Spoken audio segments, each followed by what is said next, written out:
Hello guys, welcome to my channel Information Hub. Today I am going to tell you about Consumer Protection Act 1986. I am going to keep it bilingual because there may be students of Hindi medium too or those who are more comfortable in Hindi. Okay?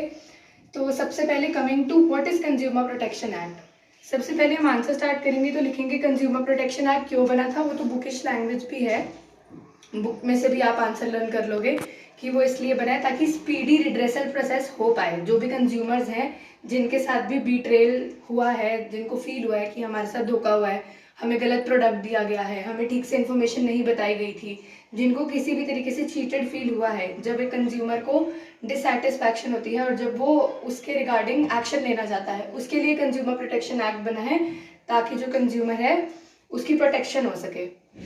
तो ये तो हमारे पास है definition book के अंदर business studies NCERT में। Consumer protection act की need क्यों है?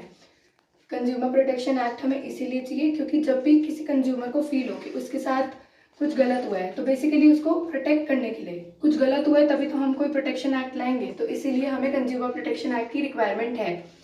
अब सबसे पहले हम इसमें कंज्यूमर की रिस्पॉन्सिबिलिटी को दिखाएंगे कि ठीक है, अग्रीड कि लोग फ्रॉड करते हैं, बिजनेसेस गलत सामान दे देते हैं, अडल्ट्रेटेड सामान दे देते हैं या फिर जो प्रोडक्ट खराब हो गया है उसको दे देते हैं। बट देन ऑल्सो देखा जाए तो कंज्यूमर की भी रिस्पॉन्सिबिलिटी बनती है। If you do things responsibly then only you will be able to claim for redressal. ठीक है, जब तक आपने कोई चीज़ रिस्पॉन्सिबिलिटी के साथ करी ही नहीं है तब आप क्लेम नहीं कर सकते। अगर आपके साथ कोई फ्रॉड हुआ है, चलो ठीक है, अगर आपने 6 मिलती हैं rights, right to safety, right to be informed, right to choose, right to be heard, right to seek redressal, right to consumer education. तो हमें राइट्स कुछ मिल रहे हैं पर राइट्स तब काम आएंगी जब हम रिस्पॉन्सिबिलिटी के साथ काम करेंगे। कुछ रिस्पॉन्सिबिलिटीज़ जो हमें जनरली बताई जाती हैं कि कैश मेमो आपको लेना ही लेना है। अगर आप कहीं भी परचेज कर रहे हो तो आपको बिल लेके आना है। आपको अगर आप कोई इलेक्ट्रिसिटी का प्रोडक्ट ले रहे हो, कोई फूड प्रोडक्ट ले रहे हो तो आपके मार्क्स चेक करो। आपको हॉल मार्क्स चेक करने हैं, FPO, food process mark, ISI, egg mark, ये सारे मार्क्स हैं जो कि आप चेक कर सकते हो ताकि आप ऑथेंटिक प्रोडक्ट लो। जब भी आप इलेक्ट्रिसिटी का लेने जा रहे हो प्रोडक्ट या आप कोई भी प्रोडक्ट ले रहे हो तो you should be very careful and it is consumer की रिस्पॉन्सिबिलिटी। अगर आप फूड प्रोडक्ट लेने जा रहे हो तो it's your responsibility to check the expiry date, to check the manufacturing date on the seller. की सारी रिस्पॉन्सिबिलिटी सेलर की है, हमारी खुद की कोई रिस्पॉन्सिबिलिटी नहीं है।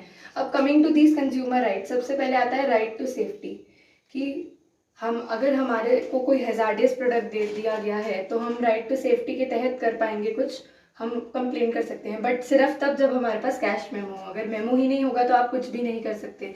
It will be your fault क्योंकि आपने अपनी रिस्पॉन्सिबिलिटी को नहीं फॉलो करा। Basically right to be informed, you have the right to be informed about each and every product. अंदर आता है कि मोनोपोली वाला कोई प्रोडक्ट नहीं है, we have so many products और राइट टू चूज में हमारे पास राइट है कि इतनी बड़ी कंपेटिटिव मार्केट है, सारे अपना डिफरेंट डिफरेंट ब्रांड ऑफर कर रहे हैं, डिफरेंट प्राइस ऑफर कर रहे हैं, तो मेरी मर्जी है, मुझे जहाँ से कम प्राइस मिल रहा है मैं वहाँ से जाके लूँगी। राइट टू चूज़ मेरे पास ऑप्शन है। राइट टू बी हर्ड, अगर कोई प्रॉब्लम होती है, अगर एक चीज़ जाके ली और बाद में मुझे पता चला वो डिफेक्टेड है तो right to be heard. At least the shopkeeper can't deny कि मैं तो सुनूंगा ही नहीं, आप ले गए एक बार, अब मेरी गारंटी नहीं है। दैट्स नॉट द केस, उसको सुनना तो पड़ेगा। को फील होता है कि नहीं ये प्रोडक्ट तो ऐसे नहीं है, मेरी एक्सपेक्टेशंस पूरी नहीं हुई, या कोई सर्विस के अंदर उसको फील होता है तो उसके पास है, वो रिड्रेसल सीख कर सकता है। कोई प्रोडक्ट था, मानो मैं कुछ लेके आई तो वो बहुत डिफेक्टेड निकला या उससे मेरा कोई लॉस हो गया, कोई एक्सप्लोजन हो गया छोटा या कुछ भी, तो मेरे पास, मैं मनी क्लेम बैक कर सकती हूँ। I have the right to seek redressal. After that right to consumer education. अब कंज्यूमर अगर एजुकेटेड होगा कि उसके पास ये राइट्स हैं, मान लो मैं एक कंज्यूमर हूँ, मैंने एक चीज़ बाय करी and I have the bill, पर अब बिल वगैरह सब है पर मुझे इन्फॉर्मेशन ही नहीं है कि मैं ये सब कर सकती हूँ, तो मैं क्या करूँगी? So that's why right to consumer education is very important. Every consumer should be aware of his और हर ओन राइट्स कि मेरे पास ये राइट्स हैं। एंड कंज्यूमर प्रोटेक्शन एक्ट, तो सबसे पहले आप बताओगे कि कंज्यूमर प्रोटेक्शन एक्ट की नीड क्यों बढ़ी। जब भी कोई एक्सप्लॉइट होता है तभी उसकी प्रोटेक्शन की रिक्वायरमेंट होती है। जब भी किसी के साथ कोई गलत चीज़ होगी तभी, या कोई खतरे में है, समबडी इज इन डेंजर, तभी तो आप उसे प्रोटेक्ट करोगे। तो जब कंज्यूमर डेंजर में होता है तब कंज्यूमर प्रोटेक्शन एक्ट उसके काम आता है। मैंने आपको सारी चीज़ें बता दी है, बेसिकली यही चीज़ लिखनी है and you will fetch very good marks if you right all these points. सबसे ज़्यादा कंज्यूमर रिस्पॉन्सिबिलिटी पे फोकस करना, बिकॉज ये हमारी भी रिस्पॉन्सिबिलिटी है, ताली एक हाथ से नहीं बचती, तो ये हमारी भी रिस्पॉन्सिबिलिटी है कि हम रिस्पॉन्सिबल सिटीजन बने। After that we have these rights if somebody does wrong to us. Thank you for watching the video, like share and subscribe if you like.